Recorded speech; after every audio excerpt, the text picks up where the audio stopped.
we're really talking about is containment. It's a very, very similar principle. And the key is when you really give yourself permission to be furious or just exasperated, then you'll naturally find, or will naturally find, vulnerability underneath. There'll be fear or sadness that will help us, rather than being against. We'll be able to experience our own grief or our own fear or our own insecurity.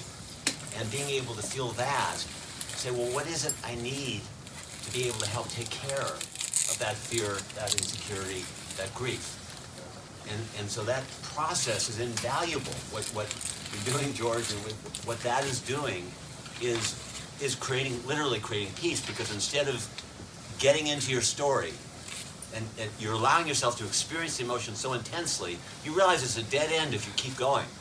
But if you allow yourself to fully experience it, you can drop down to the vulnerability and discover what it is you really need, which is the courageous aging that Ken's talking about in his book. We're never going to fully arrive at doing this. We're all going to be amateurs for life. But the idea that we can really use every angry opportunity as a chance to feel it, and then try to find our vulnerability underneath, and then try to discover our needs, and then communicate our needs. And if we can't have nobody on the other end, learn how to come to an inner kind of acceptance or trust or peace or letting go, because it's futile. Then we're just burning up our own bodies with holding on to the anger and frustration, and we're punishing ourselves rather than what we think we're holding on to our anger about somebody else. It's going to require a third party, and it really requires a tonal sensitivity. You can sense, I'm sure everybody in the room can sense different people they know in their lives where they speak in a certain tone. I know in my earlier part of my childhood, my mother had a certain tone. I wasn't going to convince her. It wasn't going to happen. So if you feel there's a tone that's escalating into it, like a violence and a righteousness, you're going to need a third party. Stepping away is one thing for sure. But the chances are pretty good you're going to keep repeating if it's somebody that has that kind of closeness.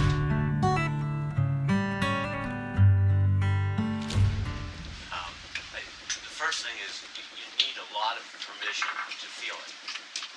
And when you've spent enough time feeling it, and if you have a friend, and hopefully a lot of you have started to build friendships where it's based on this kind of thing. I'm absolutely furious. Somebody can listen and not just collude with your story, but actually support you to be angry.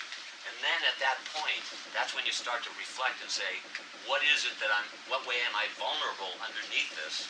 And what do I really need? So it really does require feeling it fully, looking for vulnerability, and then looking for what it is you really need.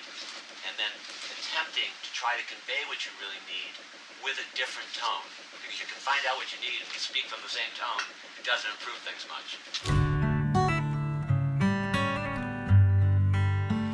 The hundreds of millions of conversations that will be happening now, this is a time for the conversation.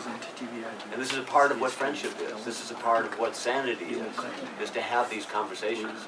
And I think it is happening, it's starting to happen, but it's not yet mainstream. I think trusting yourself that this conversation throughout all the realm of your friends and family is the conversation that matters.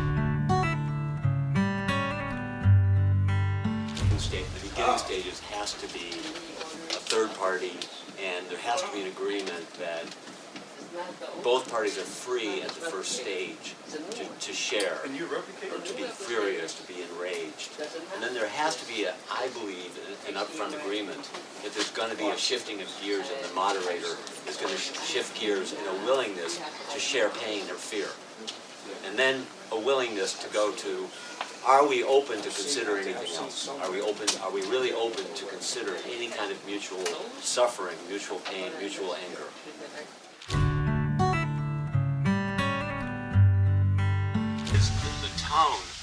The tone of voice that is actually conveyed internationally, that's also a part of the intelligence. It's a common language. It's the music of our heart, whether it's angry or whether we can say the right words, but if our heart isn't in the right place, the tone is going to be off.